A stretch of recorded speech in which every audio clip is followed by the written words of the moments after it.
far corner of Triangle Alley, below the whooshing sound of a sparkling TR-3B, at the edge of a dark forest where lumbering beasts dwell. It's Beyond the Beyond with Tanner Rush.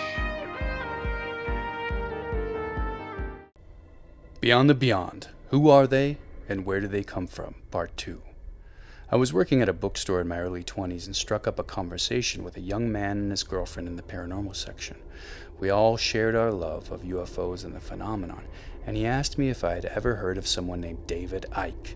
I told him I hadn't, and the next week he brought me 4 videotapes. Yes, I am VHS old. Said I must watch them and that he'd be back at the bookstore in a week to get them back. Well, he never came back, and I must have watched those tapes a dozen times each. Icke was incredibly well spoken, and if you've ever seen him, you know what I mean. He spoke of a secretive elite who are really controlling the world, of a vast conspiracy designed to distract and deceive the masses, all orchestrated to gain power and control over the world by manipulating events and creating division through mass media. That last one he spoke about nearly 20 years ago, and boy does it seem like he was onto something. He spoke of a surveillance state where our rights would be reduced gradually after a fake terrorist attack. This footage was shot in 2000, and of keeping the population in a constant state of fear so that they would be more submissive and easier to control. Now, I'm not saying I bought all of this hook, line, and sinker, but I do enjoy listening to people like Icke. People that seem to exist on the fringes of society and say some of the things maybe others dare not to say. If you want to know more about David Icke, kindly check out The People versus David Icke in the link below. Okay, there's one more thing he talked about. Interdimensional shape-shifting reptilians who have infiltrated the highest levels of power. They thrive on negativity and use these negative energies to sustain their power and to stay in our dimension longer. They don't live under the skin like the TV show V would have you believe, but rather attach to various bloodlines and secretly pull the strings. These beings have also been called reptoids, archons, and draconians. Icke isn't the only one to talk about them either. But where do they come from? Some claim they come from the Draco constellation in the far northern sky. Draco, incidentally, is Latin for dragon. Len Kasten, famed researcher and author in the UFO community, posits that these beings came from space long ago and have been interacting with humans for millennia. Like Icke, he says that these beings are out for control through manipulation, and that they are playing the long game. When your lifespan is 10,000 years, I guess you can afford to do that. Some say that maybe the dinosaurs never went extinct entirely, that they evolved and perhaps adapted well enough and were smart enough to go underground and create a complete society there, one that could subtly pull the strings and manipulate the world above them. Maybe the idea of reptilians isn't meant to be taken literally, but rather as a trait in some humans that certain sensitive people pick up on, some unseen force that gives them a lack of authenticity and empathy, and a tendency toward manipulation and deceit. You can't tell me you've never run into these so-called humans before.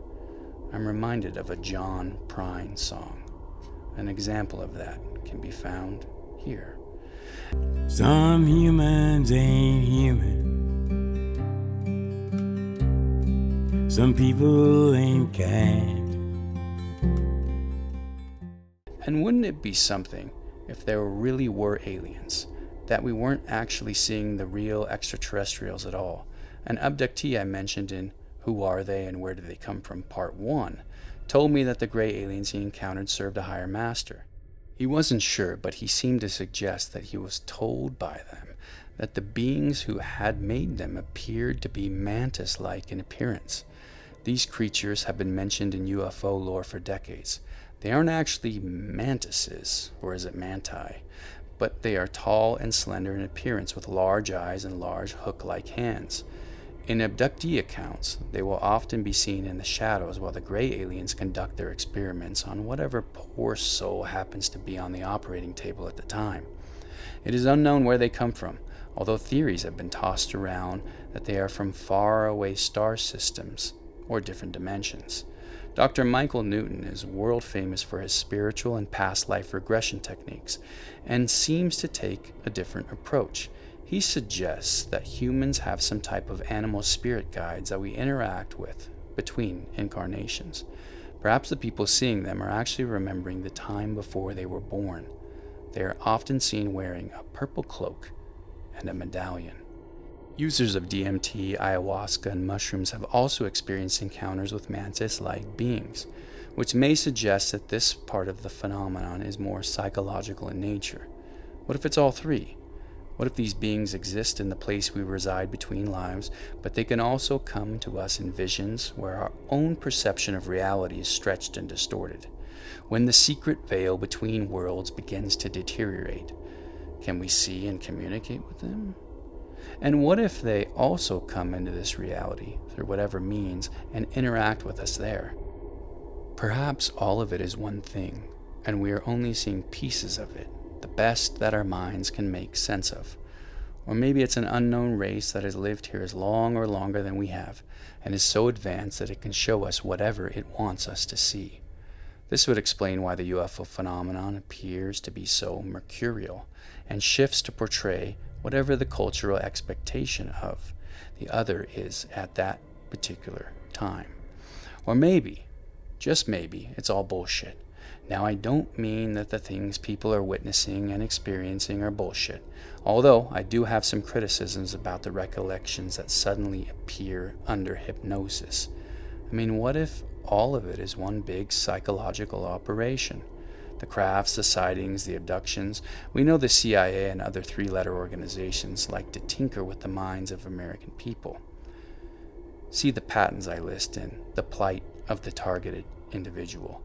What if there is a branch or branches of our government that are far more advanced than we realize, that are using our nation as a test tube of sorts? Did MK Ultra really cease to exist? Or did it simply change names? Maybe it morphed, like some slimy, shape-shifting reptilian, into something even more nefarious. Or it could be that all of it is true, that there are secret tests being conducted on our population, and also the universe is alive with life forms we just simply do not or cannot understand. Have you had an encounter? Message me at Beyond the Beyond One on Instagram.